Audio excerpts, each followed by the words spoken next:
बिस्मिल्लाहिर्रहमानिर्रहीम। अगला टॉपिक हम पढ़ने जा रहे हैं आज। इसके लिए मैं आपकी किताब का पेज नंबर 13 और 14 आज के क्लास में हम कवर करने की कोशिश करेंगे। आज के टॉपिक का मौजू है हमारा कैरियर्स इन आईटी फील्ड। ठीक है, यानी कंप्यूटर के फील्ड के अंदर कौन कौन से कैरियर्स को आप ज्वाइन कर सकते हैं या किस कैरियर के अंदर आप अपने आप को पेश कर सकते हैं। कैरियर से मुराद ये होता है कि आप कोई एक फील्ड इख्तियार करते हैं फाइनेंशियली स्ट्रगल के लिए। जैसे मैं एक टीचर हूँ, मैंने टीचिंग की फ़ील्ड का शोबा इख्तियार किया है अपनी फ़ाइनेंशियल ज़रूरियात को पूरा करने के लिए। इसे हम कहते हैं कैरियर, यानी मेरा जो कैरियर है वो दरअसल टीचिंग है। आप कंप्यूटर सीख रहे हैं, कंप्यूटर की फ़ील्ड में जाना चाहते हैं, तो कंप्यूटर की फ़ील्ड में क्या क्या शोबे हो सकते हैं, ये आज की हमारी क्लास का मौजू होगा। ठीक है, आपकी किताब के अंदर जो है वो 8 कैरियर डिस्कस किए गए हैं, 7, लेकिन मैं आपको 10 कैरियर्स पर जो है वो आज की क्लास रखूँगा। उसमें कुछ चीज़ें ऐसी हैं जो किताब में शामिल नहीं हैं, लेकिन वो हैं बहुत अहम फील्ड्स, उन पर हम बात करेंगे। तो सबसे पहली जो आपकी फ़ील्ड है जिसमें आप अपने आप को फाइनेंशियली स्ट्रगल करने के लिए अपने आप को लेके जा सकते हैं, वो है सॉफ्टवेयर इंजीनियरिंग।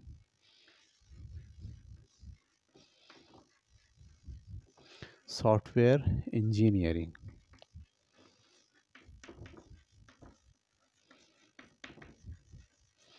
ठीक है, ये एक फील्ड है जिसमें आप दरअसल सॉफ्टवेयर डिज़ाइन करते हैं।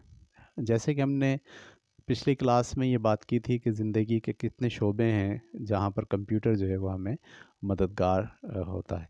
मैनेजमेंट का जो शोबा है, यानी जिसमें आप स्कूल को मैनेज कर रहे हैं, बैंक को मैनेज कर रहे हैं, किसी सुपर स्टोर को मैनेज कर रहे हैं, किसी हॉस्पिटल को मैनेज कर रहे हैं, किसी गवर्नमेंट के इदारे को मैनेज कर रहे हैं, हत्ता कि पूरी रेलवे को मैनेज करना चाहते हैं, ट्रांसपोर्टेशन की इंडस्ट्री को मैनेज करना चाहते हैं, तो इसके लिए हम एक प्रोग्राम डिज़ाइन करते हैं। ठीक है, जिस प्रोग्राम में स्क्रीन्स होती हैं जिसमें आपको डेटा डालना होता है और वो प्रोग्राम आपको मुख्तलिफ़ किस्म के फ़ीचर्स देता है जिसके ज़रिए से आप पूरा सिस्टम चला रहे होते हैं। इस प्रोग्राम को हम कहते हैं सॉफ्टवेयर। ठीक है, ये सॉफ्टवेयर बनाने वाले जो लोग हैं उन्हें कहा जाता है सॉफ्टवेयर इंजीनियर। ठीक है, ये लोग दरअसल किसी भी सिस्टम को बहुत डिटेल में समझते हैं, गौर व फिक्र करते हैं, उस सिस्टम को फिर वो ऑटोमाइज करते हैं, यानी उसको कंप्यूटर के ज़रिए कैसे काम लिया जाएगा उसमें उसको ढालते हैं। मिसाल के तौर पर एक स्कूल है, वो अपना सारा काम मैनुअली करता है, बच्चों के रिज़ल्ट भी मैनुअली बनाता है, बच्चों के रजिस्टर भी उसने मैनुअली रखे हुए, फ़ीस जो आ रही है उसको भी वो मैनुअली लेता है, यानी बच्चा आता है फ़ीस देता है, उसके बाद वो अपने रजिस्टर्स में रिकॉर्ड कर लेते हैं। फिर अगले महीने ये देखने के लिए कि कितने बच्चों ने फ़ीस नहीं दी है, वो रजिस्टर खोलते हैं और उसमें से बच्चों को तलाश करते हैं कि जिन्होंने फ़ीस दे दी है, जिन्होंने फ़ीस नहीं दे दी है, वो क्या होंगे। तो ये काम सारा मैनुअली कहलाता है। अगर कोई स्कूल जिसके अंदर 1000 बच्चे हों और फिर वो स्कूल एक ना हो बल्कि उसकी 6 ब्रांचेज़ हों, उसके लिए देखिए कितना मुश्किल हो जाएगा रोज़ाना की बेसिस के ऊपर तमाम मामूलात को हैंडल करना। तो फिर वो स्कूल ये फ़ैसला करता है कि वो अभी सारा काम जो वो रजिस्टर्स में, किताबों में, कापियों में कर रहा है, वो नहीं करेगा, बल्कि अब वो उसकी उसकी जगह पर कंप्यूटर्स को इस्तेमाल करेगा। लिहाजा वो फिर किसी सॉफ्टवेयर इंजीनियर को जाके कहता है कि मेरे पूरे स्कूल के इस काम को जो मैं करता हूँ, जिसमें पढ़ाना भी शामिल है, जिसमें डेटा मैनेजमेंट भी शामिल है, जिसमें फ़ीस मैनेजमेंट भी शामिल है, जिसमें इम्तिहानात की मैनेजमेंट भी शामिल है, जिसमें जो है वो वालिदैन के साथ कम्युनिकेशन भी शामिल है मैसेजेस की फॉर्म में, और जिसमें बच्चों की प्रोफाइल को मैनेज करना भी है, बच्चों के रिज़ल्ट को मैनेज करना भी है। मैं ये सारा काम अब चाहता हूँ कि खातों में, रजिस्टर्स में, कागज़ पे ना हो, बल्कि ये सारा काम कंप्यूटर पर मौजूद हो। तो सॉफ्टवेयर इंजीनियर दरअसल उसके स्कूल का सर्वे करके उसके सारे काम की डायरेक्शंस को देख के वो फिर एक प्रोग्राम लिखता है। प्रोग्राम लिखने के लिए वो मुख्तलिफ़ किस्म की कंप्यूटर की लैंग्वेजेस यूज़ करता है। कुछ लोग जो है वो सी शार्प में लिखते हैं, कुछ लोग जावा में लिखते हैं, कुछ लोग पाइथन में लिखते हैं। ये वक्त के साथ साथ मुख्तलिफ़ किस्म की लैंग्वेजेस डेवलप हो रही होती हैं और जो इंडस्ट्री है कंप्यूटर की, उसमें हर रोज़ तब्दीली आ रही होती है। तो वो उसकी बुनियाद के ऊपर उस पूरे सिस्टम को ऑटोमाइज़ करके एक सॉफ्टवेयर डिज़ाइन कर देता है, जो उसको उस स्कूल के ऑनर को मदद करता है पूरे स्कूल को के सिस्टम को कंप्यूटर के ज़रिए हैंडल करने के लिए। तो इसको हम कहते हैं सॉफ्टवेयर इंजीनियरिंग। सॉफ्टवेयर इंजीनियरिंग के लिए ज़रूरत होती है कि पहले स्टूडेंट मैट्रिक करे, फिर उसके बाद इंटर करे। इंटर के बाद 4 साल का बाकायदा हमारे यहाँ कोर्स है जिसे हम BS कहते हैं, बैचलर इन कंप्यूटर साइंस, और उसमें आपको 4 साल में सॉफ्टवेयर इंजीनियरिंग सिखाई जाती है और मुख्तलिफ़ कोर्सेज़ कराए जाते हैं। लेकिन प्यारे बच्चों, एक बात और आप जहन में रखिए कि पूरी दुनिया में स्टडीज़ का तर्ज बदल रहा है। पहले स्टडीज़ का तर्ज ये था कि आप 12 साल की तालीम मुकम्मल करें, उसके बाद ग्रेजुएशन करें, फिर आपको एक डिग्री मिलती थी। वो डिग्री इस बात की अलामत थी कि आप ये काम जानते हैं। कंप्यूटर की इस दुनिया में अब डिग्री की कोई अहमियत नहीं रही, ठीक है। यानी कोई भी सॉफ्टवेयर डेवलपर कि लोगों को जब ज़रूरत होती है तो वो ये नहीं कहते कि आपके पास डिग्री कौन सी है, बल्कि वो ये देखते हैं कि आपने क्या काम किया हुआ है, आपकी स्किल्स क्या हैं, ठीक है। तो आपको इस नई दुनिया में डिग्री ओरिएंटेड होने के बजाय आपको स्किल ओरिएंटेड होने की ज़रूरत होती है। यानी आज अगर एक 17-18 साल का स्टूडेंट भी स्किल ओरिएंटेड है, उसके अंदर ये स्किल्स हैं कि वो सॉफ्टवेयर डेवलप कर सकता है, तो उसे जॉब हासिल करने के लिए कोई रुकावट उसके पास नहीं है। अच्छा, जॉब के लिए एक तो 9 to 8 जॉब होती है कि आप सुबह गए घर से और जॉब की शाम तक और फिर आप घर आए।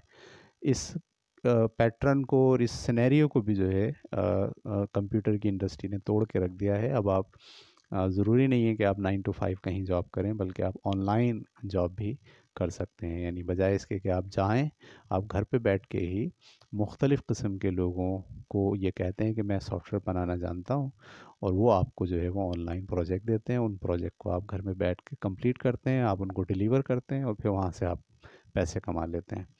तो ये ज़रूरी नहीं है कि हम डिग्री ओरिएंटेड ही रहें। तो आप में से जो बच्चे मेरा ख़्याल है इंटर करने तक पहुँचेंगे, उस वक्त तक ये सिनेरियो और डेवलप हो जाएगा कि degree is not important in software engineering, skills are very important. यानी हर बच्चे को जो सिर्फ वही लोग इंडस्ट्री के अंदर काम कर पाएंगे, फाइनेंस कमा पाएंगे, जिन लोगों के पास स्किल्स होंगी। तो ज़्यादा फोकस आप स्किल्स पे कीजिए। बेशुमार प्रोग्राम आ रहे हैं, यूट्यूब पे भी मौजूद हैं, और अगर आप फेसबुक के ऊपर देखते हैं तो वहाँ पर भी मुख्तलिफ़ किस्म के लोग जो है वो अपने बूट कैम्प के नाम से मुख्तलिफ़ किस्म के कोर्सेज़ जो है वो मौजूद हैं, जिसमें अगर आप 50 वीडियोज़ हैं 1-1 घंटे की, अगर आप वो देख लेते हैं और उसकी प्रैक्टिस कर लेते हैं, तो उन 50 वीडियोज़ में दरअसल बूट कैम्प वाले आपको पूरी सॉफ्टवेयर बनाने का पूरी ट्रेनिंग जो है वो दे देते हैं, ठीक है। तो ये भी एक शॉर्टकट भी है, लेकिन 50 वीडियो देखकर उसको प्रैक्टिस करके उसको सीखना आसान काम भी नहीं है। इसके लिए बहुत स्किल्स की ज़रूरत है, बहुत सूझबूझ की ज़रूरत है, सबसे बड़ी ज़रूरत तो है फोकस की और एंटरटेनमेंट की दुनिया से बाहर निकलने की। हमारा स्टूडेंट जो है वो एंटरटेनमेंट में लगा हुआ है, वहाँ से अगर आप बाहर निकल पाएंगे और फोकस कर पाएंगे किसी भी काम पर, तो फिर आपके लिए ये BS का कोर्स करना इतना अहम नहीं होगा जितना किसी बूट कैंप में शामिल होकर आप बहुत आसानी से सॉफ्टवेयर डेवलपमेंट सीख सकते हैं। तो पहली फील्ड ये है जो जिसकी तरफ आप जा सकते हैं। दूसरी फील्ड जो है वो आपके पास है नेटवर्क एडमिनिस्ट्रेटर। नेटवर्क एडमिनिस्ट्रेटर,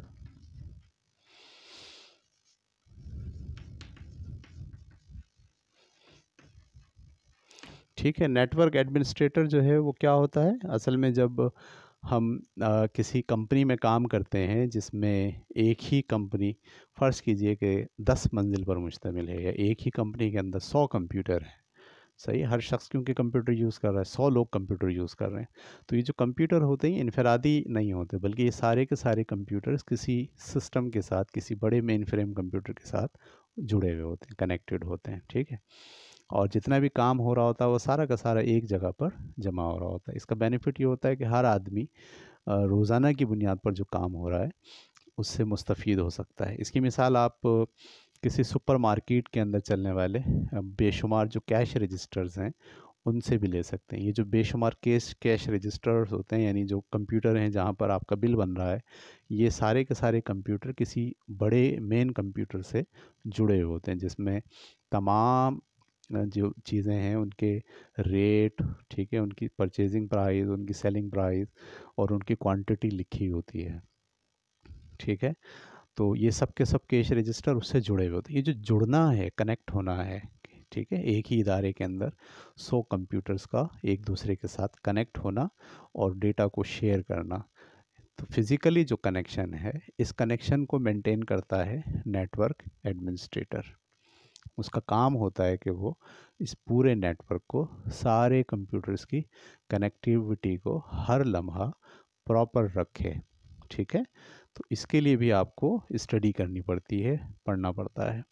और स्टडी में आप वही तरीक़ेकार है जो फॉर्मल है कि आप पहले इंटर करते हैं, उसके बाद ग्रेजुएशन करते हैं। ग्रेजुएशन में जब आप बीएस कर रहे होते हैं 4 साल का, उस वक्त आप ये तय करते हैं कि आपकी जो डिग्री होगी या जो आपका कोर्स होगा उसमें मेजर कोर्स कौन सा होगा, या तो सॉफ्टवेयर इंजीनियरिंग का होगा या नेटवर्क एडमिनिस्ट्रेटर का होगा।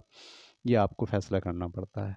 तो फाइनल ईयर में या अगले आखिरी 2 सालों में आप ये तय करते हैं कि मैं इस फील्ड में अपने आप को लेके जाऊंगा रोज़ी कमाने के लिए। तो फिर आप बीएस के अख्ताम में नेटवर्क एडमिनिस्ट्रेटर के कोर्स में ज़्यादा तवज्जो देते हैं और ज़्यादा जो है वो स्टडी करते हैं। तीसरा जो फील्ड है आपके पास वो है डेटाबेस एडमिनिस्ट्रेटर, ठीक है, data base administrator.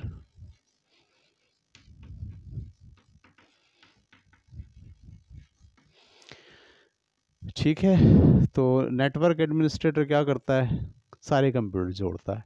Database administrator क्या करता है? वो जो मेन फ्रेम कंप्यूटर में, जो सेंट्रलाइज कंप्यूटर, उसमें जो डेटा आ रहा है वो कैसे जो है वो सलीक़े से रखा जाएगा, डेटा आएगा कैसे, और जब कोई दूसरा कंप्यूटर डेटा को कॉल करेगा तो डेटा जाएगा कैसे। ये यकीनन एक मुश्किल अमल होता है जिसमें डेटा परफॉर्म सर्विस देने के लिए हर वक्त तैयार हो। यानी वो सर्वर जो है, जो मेन कंप्यूटर है, उसमें डेटा इतने सलीक़े से रखा हो कि जब भी कोई दूसरा कंप्यूटर उस डेटा को कॉल करे तो वो आसानी से उसकी बात समझ ले कि आपने क्या डेटा मांगा है, और वो फिर उस डेटाबेस में से उसको बहुत अच्छे तरीके से निकाले वही चीज़ जो मांगी गई है, और फिर जो है वो क्लाइंट को पेश कर दे, ठीक है। ये जो काम कर रहा होता है मेन सर्वर के अ, अ, अ, जो बात आई है, जो रिक्वेस्ट आई है, उस रिक्वेस्ट को अंडरस्टैंड करना, उसको सर्च करना और फिर उसको सर्विस देना। सही है। ये सारा सिस्टम कौन बनाता है? ये सारा सिस्टम बनाता है डेटाबेस एडमिनिस्ट्रेटर, ठीक है। वो बैक एंड के ऊपर, यानी सर्वर के अंदर जो डेटा को हैंडलिंग करना है उसका वो ज़िम्मेदार होता है, ठीक है। इसको इस के लिए भी आप अपना बीएस जब कर रहे होते हैं तो उस वक्त आप अपने मेजर सब्जेक्ट के तौर पर डेटाबेस एडमिनिस्ट्रेटर की फ़ील्ड को तय करते हैं कि मैं इस फील्ड में अपनी सर्विसेज दूंगा, ठीक है। चौथी जो फील्ड है वो है वेब डेवलपमेंट।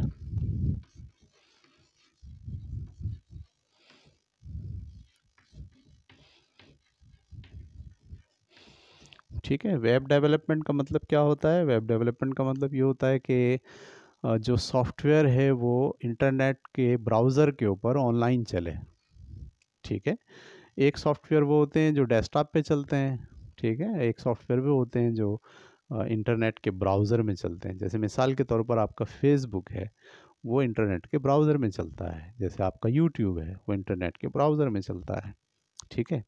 इसी तरीके से बैंक जो सॉफ्टवेयर बनाता है वो भी नॉर्मली इंटरनेट के ब्राउज़र में चलता है। यानी मैं अगर अपने बैंक से ऑनलाइन बैंकिंग करता हूँ तो मैं ब्राउज़र पे जाके अपने बैंक की जो है वेबसाइट लिखता हूँ, वो मुझे लॉगिन आईडी और पासवर्ड मांगता है। मैं लॉगिन आईडी पासवर्ड जैसे ही देता हूँ तो वो मुझे कनेक्ट कर देता है उनके मेन सर्वर के साथ।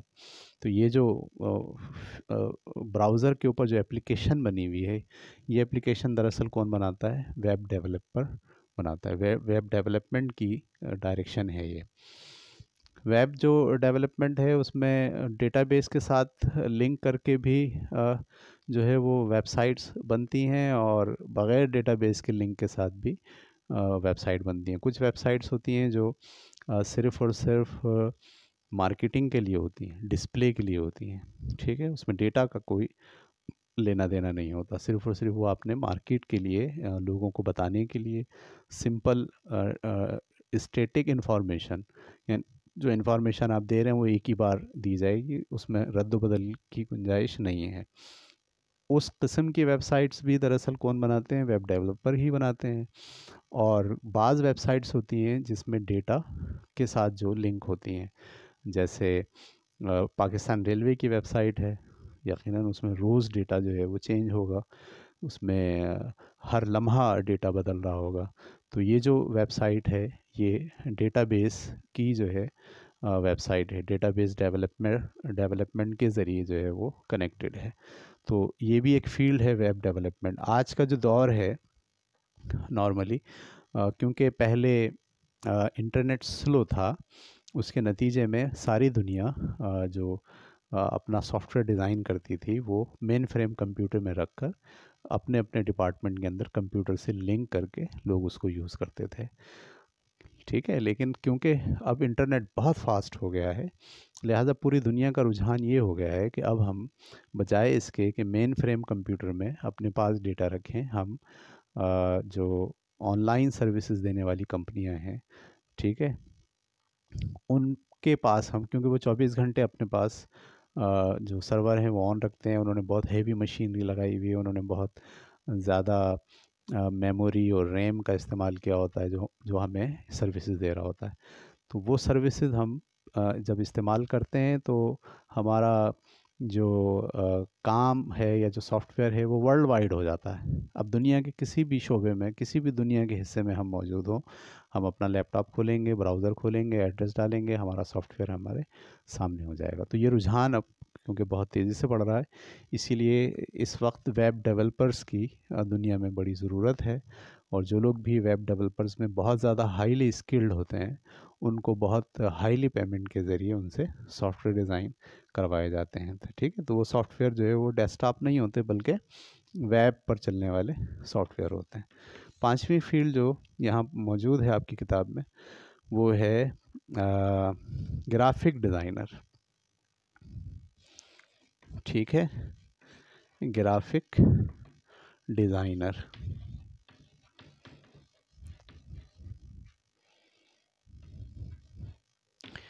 ठीक है, ग्राफिक डिज़ाइनर में वो सारे लोग शामिल हैं। ये असल में एक ऐसी फील्ड है जिसमें आप तस्वीर को जो है वो डिज़ाइन करते हैं, लोगोज़ को डिज़ाइन करते हैं, मुख्तलिफ़ किस्म की पोस्ट जो हम लगाते हैं एडवर्टाइजिंग के लिए, फेसबुक के ऊपर, इंटरनेट के ऊपर, वेबसाइट्स के ऊपर, ठीक है। यानी जो वेबसाइट का जो स्टैटिक वेबसाइट्स हैं जो सिर्फ मार्केटिंग के मकसद के लिए बनाई जाती हैं, उन वेबसाइट्स के ऊपर जो तस्वीरें रखी जाती हैं वो तस्वीरें बाज़ाब्ता डिज़ाइन की जाती हैं। तो वो लोग जो इन तस्वीरों को डिज़ाइन करते हैं। अच्छा, फिर इसी तरीके से बाज़ जो एडवर्टाइजिंग मटेरियल होता है वो सिर्फ तस्वीर पर मबनी नहीं होता, बल्कि वो वीडियोस पर मुश्तमिल होता है, वो तस्वीरों की मुख्तलिफ़ स्लाइड्स पर मुश्तमिल होता है। तो ये जो लोग होते हैं ग्राफिक डिज़ाइनर, ये दरअसल तस्वीर बनाने में, स्लाइड्स बनाने में, वीडियोस बनाने में माहिर होते हैं मार्केटिंग के मकासद के लिए। ग्राफिक डिज़ाइनर की हमेशा से ज़रूरत रही है, ठीक है। जब भी एडवर्टाइजिंग की दुनिया होगी, जहाँ आप एडवर्टाइज़ करेंगे, पेनाफ्लेक्स आपको बनवाना है अपनी दुकान पे लगाने के लिए, पम्फलेट आपको बनाना है अपनी मार्केटिंग करने के लिए, ठीक है, ये जो फिज़िकल मार्केटिंग है।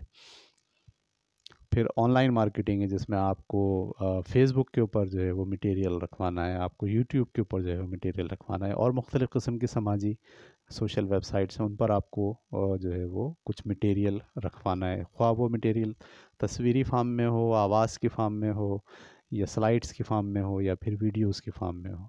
ये सब मटेरियल जो मार्केटिंग पर्पस के लिए होता है, ये कौन बनाता है? ग्राफिक डिज़ाइनर बनाता है। ठीक है, हमेशा दुनिया में इस ग्राफिक डिज़ाइनर की हर वक्त डिमांड होती है।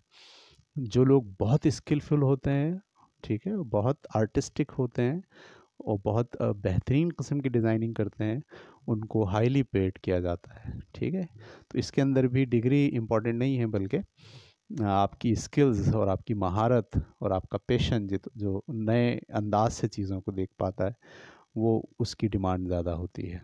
ठीक है, अगली फील्ड जो हो सकती है आपकी किताब में, वो मौजूद है इंफॉर्मेशन सिक्योरिटी एनालिस्ट। मैं इससे पहले एक और फील्ड यहाँ आपके सामने लिख रहा हूँ, छठी फील्ड, वो है डिजिटल मार्केटिंग। ठीक है, डिजिटल मार्केटिंग।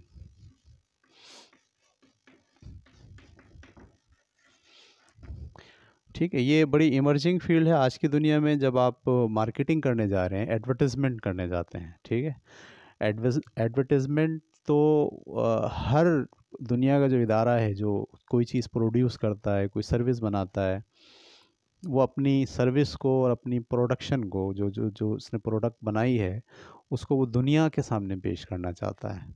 दुनिया के सामने पेश करने के लिए उसे एक ऐसा आदमी चाहिए जो उसकी प्रोडक्ट को या उसकी सर्विसेज को भले तरीक़े से और बेहतरीन तरीक़े से दुनिया के सामने पेश कर दे। इस आदमी को, जो किसी भी प्रोडक्ट को या किसी भी सर्विसेज की मार्केटिंग पूरी दुनिया के सामने इस अंदाज से करे कि उसका पैगाम जो है वो पूरी दुनिया के इंसानों तक पहुंच जाए, और या ख़ास तौर पर उन लोगों तक पहुंच जाए जिसकी उनको ज़रूरत हो, तो वो आदमी कहलाता है डिजिटल मार्केटिंग।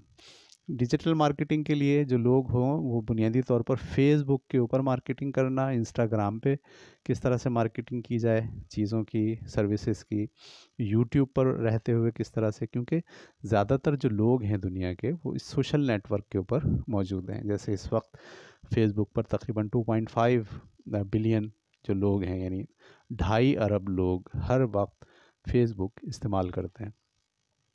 तो इस 2.5 अरब लोगों का जो पूरा नेटवर्क है, उस तक, और उस नेटवर्क में से वो लोग तलाश करना जो इस प्रोडक्ट से मुतल्लिक़ा या इस सर्विसेज से मुतल्लिक़ा हैं, उन तक वो मैसेज पहुंच जाए। सही है, वो आदमी दरअसल कहलाता है डिजिटल मार्केटर। ये बहुत इमर्जिंग जो फील्ड है, नई, और आज की दुनिया, और मार्केटिंग कभी ख़त्म नहीं होती। याद रखिए, दुनिया के अंदर हर लम्हा कोई ना कोई प्रोडक्ट बन रही होती है, कोई ना कोई सर्विस जनरेट होती है, और उसको पूरी दुनिया तक पहुंचाने के लिए हर लम्हा ज़रूरत होती है कि हमें कोई ऐसा शख्स मिल जाए जो हमारी इस प्रोडक्ट को और हमारी सर्विसेज को सारी दुनिया तक पहुंचाने के काबिल हो जाए। इसके लिए बहुत बड़ा बजट कंपनीज रखती हैं। ठीक है, क्योंकि प्रोडक्ट बनाना जितना अहम होता है, उससे ज़्यादा अहम ये होता है कि उसको बेचा कैसा जाएगा, उसको दूसरी लोगों तक पहुंचाया कैसे जाएगा, जो उसको इस्तेमाल करके उसके रिटर्न में उनको पैसे देंगे। तो ये वाली एक फ़ील्ड है डिजिटल मार्केटिंग की, इसकी तरफ भी आप सब बच्चों को तवज्जो देनी चाहिए। उसके बाद एक और फील्ड है आपके पास, इंफॉर्मेशन सिक्योरिटी एनालिस्ट।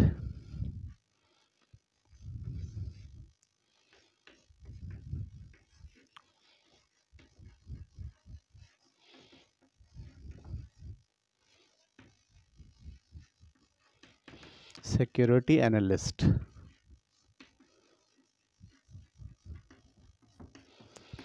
ठीक है, इंफॉर्मेशन बहुत बढ़ गई, डेटा बहुत बढ़ गया, कंपनीज़ जो है वो अपनी इंफॉर्मेशन रख रही हैं, और उनको इस बात का भी ख़तरा है कि उनकी इंफॉर्मेशन जो है वो कहीं चोरी ना हो जाए, कहीं लीक ना हो जाए, कहीं उसको हैक ना कर लिया जाए, कहीं उसके अंदर कोई गड़बड़ पैदा ना हो जाए।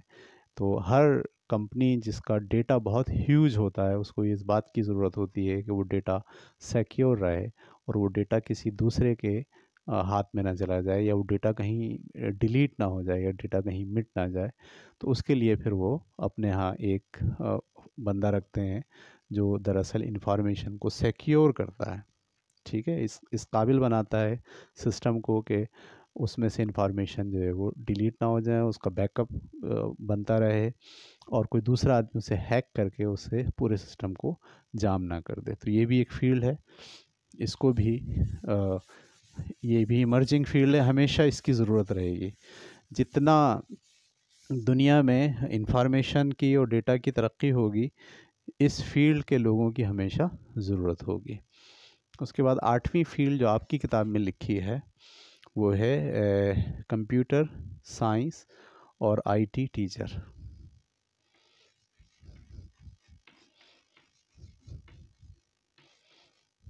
कंप्यूटर या आईटी टीचर।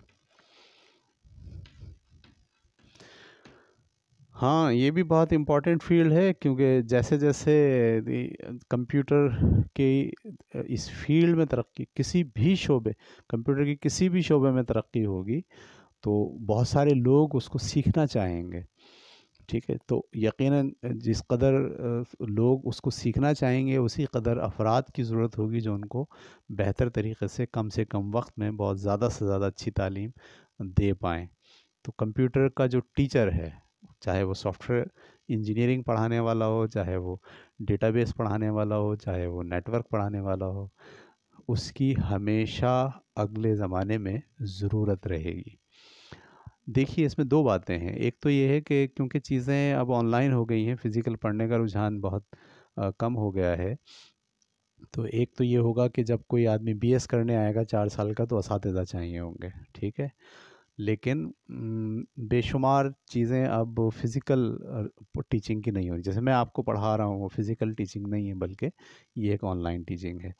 तो कोई भी अगर सॉफ्टवेयर इंजीनियरिंग पढ़ाना चाहता है तो वो एक बूट कैंप तैयार करे। आज के दौर में जो है वो बूट कैंप में आप 50 वीडियो, 60 वीडियो, 10 वीडियो, 20 वीडियो के अंदर एक पूरा टॉपिक जो है वो पढ़ा देते हैं। मिसाल के तौर पर अगर मैं किसी को वर्ड पढ़ाना चाहूँ, एमएस वर्ड, तो मैं 20 वीडियोस बनाऊँ 1-1 घंटे की, जिसमें डिटेल के अंदर वर्ड को जो है वो पढ़ा दूँ, और मैं उस वीडियोस को जो है वो किसी भी कोर्स का हिस्सा बना के, पेड कोर्स हो जिसमें लोग लॉगिन हो, फीस दें और फीस दे के उन 20 वीडियोस के ज़रिए से पूरा एमएस वर्ड सीख लें।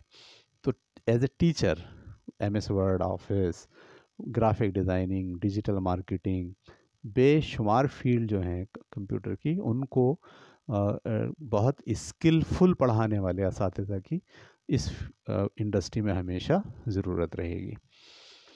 नवी फील्ड जो है वो है आपके पास डेटा साइंटिस्ट।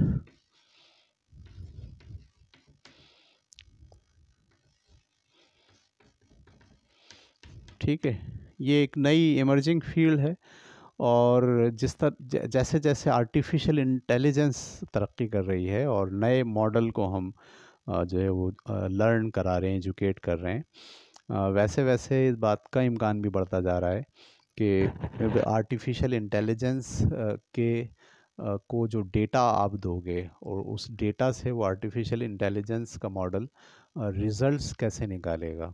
ठीक है, यानी मॉडल का तैयार करना, उसके बाद उसको डेटा देना, उस डेटा से उसको रिजल्ट्स निकालना, रिजल्ट्स निकाल के आउटपुट देना, ये सारा काम दरअसल बहुत अहम हो गया है। इसलिए कि पूरी दुनिया के अंदर जो मार्केटिंग इस वक्त हो रही है वो आर्टिफिशियल इंटेलिजेंस की बुनियाद पर हो रही है। ठीक है, और चीज़ें ऑटो डेवलप हो रही हैं। मिसाल के तौर पर ऑनलाइन सर्विसेज के अंदर जब हम कोई एक प्रोडक्ट मंगवाते हैं ऑनलाइन, तो जैसे ही हम वो प्रोडक्ट मंगवाते हैं, अपने पास प्रोडक्ट डिलीवर हो जाती है, तो उनका जो डेटाबेस है वो हमारे उस रिकॉर्ड को अपने पास मेंटेन रखता है और हमारे प्रीवियस रिकॉर्ड को भी मेंटेन रखता है। और आर्टिफिशियल इंटेलिजेंस का मॉडल उस टाइप के जितने भी नए प्रोडक्ट उनके पास होते हैं, उसको वो लेता है और लेकर हमारे पास ईमेल की शक्ल में, एसएमएस की शक्ल में हमें मैसेजेस कर रहा होता है, जिससे हमारा रुझान दोबारा से उस जैसी चीज़ को ख़रीदने का डेवलप हो जाता है, और हम जो है उनकी कंपनी से पहले एक प्रोडक्ट ख़रीदी थी, अब हम शायद अगली दफ़ा भी उसी कंपनी से कोई दूसरी प्रोडक्ट ख़रीदने जाते हैं। तो ये जो आर्टिफिशियल इंटेलिजेंस का मॉडल डेटा को लेकर उसकी बुनियाद पर फैसले करता है और आउटपुट भेज रहा होता है ऑटोमेटिकली, ये जो सारा सिस्टम को मैनेज करते हैं ये दरअसल कौन होते हैं? डेटा साइंटिस्ट होते हैं। ये रुझानात को भी हैंडल करते हैं कि पूरी दुनिया में क्या जो है वो रुझानात डेवलप हो रहे हैं, ठीक है, और लोगों को अंडरस्टैंड करने में, उनको उनकी सूझबूझ को समझने में डेटा साइंटिस्ट डेटा की बुनियाद पर मॉडल को क्रिएट कर रहे होते हैं। तो ये भी एक फील्ड है बहुत अच्छी, ज़बरदस्त। ठीक है, 10वीं फील्ड जो है वो है हार्डवेयर की। इसमें डिस्कस नहीं की गई, मैं आपके साथ डिस्कस कर लेता हूँ। Hardware engineering.